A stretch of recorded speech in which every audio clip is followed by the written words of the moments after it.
गुरु भक्ति योग। सच्चे शिष्य को मोक्ष के लिए तीव्र आकांक्षा होनी चाहिए तथा संभव हो उतनी तमाम रीतियों से वह आकांक्षा प्रकट करनी चाहिए। तभी उसकी इच्छा की पूर्ति करने में गुरु उसे सहायभूत हो सकते हैं। इस आकांक्षा को प्रयत्न कह सकते हैं और गुरु की करुणामय सहाय को माता की वात्सल्यमय कृपा कह सकते हैं। सुंदर ढंग से निर्मित मूर्ति के लिए दो चीजें आवश्यक है।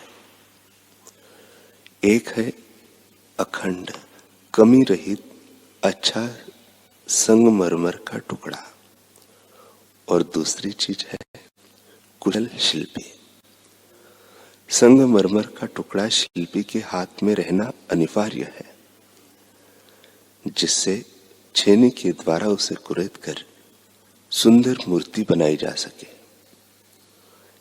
इसी प्रकार शिष्य को भी चाहिए कि वह अपने आप को स्वच्छ और शुद्ध करके बिल्कुल क्षति रहित संगमरमर के टुकड़े जैसा बनाए और अपने गुरु के कुशल मार्गदर्शन में रख दे, जिससे गुरु छेने से उसे कुरेद कर प्रभु की दिव्य मूर्ति में परिवर्तित कर सके।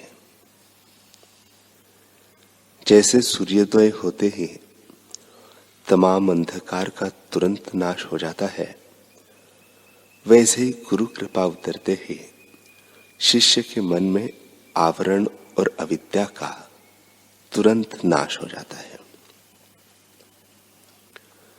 जिस प्रकार सूर्य की प्रखर किरणों से तप्त मनुष्य वृक्ष की शीतल छाया में और दिन भर की गर्मी के बाद शीतल चांदनी में असीम आनंद की अनुभूति करता है, उसी प्रकार संसार की प्रखर किरणों से जला हुआ और शांति के लिए व्याकुल बना हुआ मनुष्य ब्रह्मनिष्ठ सद्गुरु के चरणों में इच्छित शांति और आनंद की अनुभूति करता है। संसार से तरने का उपाय। परम तत्व के रहस्य को जानने की इच्छा से ब्रह्मा जी ने देवताओं के सहस्त्र वर्षों तक तपस्या की। उनकी उग्र तपस्या से प्रसन्न होकर भगवान महाविष्णु प्रकट हुए। ब्रह्मा जी ने उनसे कहा, हे भगवान, मुझे परम तत्व का रहस्य बताइए। परम तत्वज्ञ भगवान महाविष्णु साधो साधो कहकर प्रशंसा करते हुए अत्यंत प्रसन्न होकर ब्रह्मा जी से बोले। अथर्व वेद की देवदर्शी नामक शाखा में परम तत्व रहस्य नामक अथर्ववेदीय महानारायण उपनिषद में प्राचीन काल से गुरु शिष्य संवाद अत्यंत सुप्रसिद्ध होने से सर्वज्ञात है, जिसको सुनने से सभी बंधन समूल नष्ट हो जाते हैं, जिसके ज्ञान से सभी रहस्य ज्ञात हो जाते हैं। एक सत्शिष्य ने अपने ब्रह्मनिष्ठ गुरु की प्रदक्षिणा की, उन्हें साष्टांग प्रणाम किया और विनय पूर्वक पूछा, भगवान गुरुदेव, संसार से पार होने का उपाय क्या है? गुरु बोले, अनेक जन्मों के किए हुए अत्यंत श्रेष्ठ पुण्यों के फल उदय से संपूर्ण वेद शास्त्र के सिद्धांतों का रहस्य रूप सत्पुरुषों का संग प्राप्त होता है। उस सत्संग से विधि तथा निषेध का ज्ञान होता है, तब सदाचार में प्रवृत्ति होती है। सदाचार से संपूर्ण पापों का नाश हो जाता है। पाप नाश से अंतःकरण अत्यंत निर्मल हो जाता है। अंतःकरण सद्गुरु का कटाक्ष चाहता है। सद्गुरु के कृपा कटाक्ष के लेश से ही सब सिद्धियां प्राप्त हो जाती है। सब बंधन पूर्णतः नष्ट हो जाते हैं और श्रेय के सभी विघ्न विनष्ट हो जाते हैं। सभी श्रेय यानी कल्याणकारी गुण स्वतः आ जाते हैं।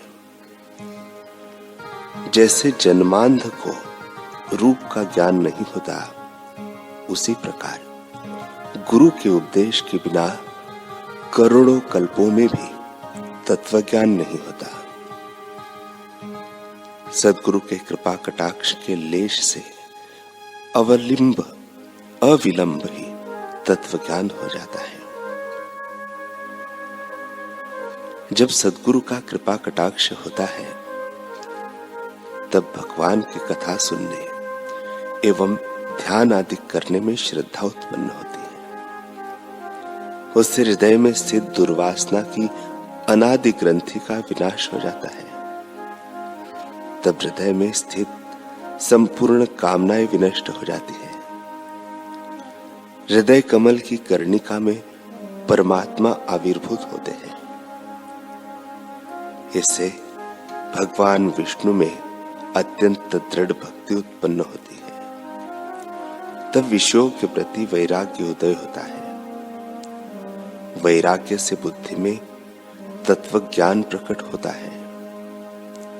अभ्यास के द्वारा वह क्रमशः परिपक्व होता है। परिपक्व विज्ञान से पुरुष जीवन मुक्त हो जाता है। सभी शुभ एवं अशुभ कर्म वासनाओं के साथ नष्ट हो जाते हैं। तब अत्यंत दृढ़ शुद्ध सात्विक वासना द्वारा अतिशय भक्ति होती है।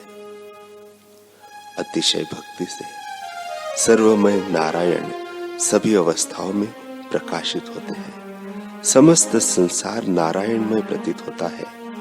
नारायण से भिन्न कुछ नहीं है। इस बुद्धि से उपासक सर्वत्र विहार करता है।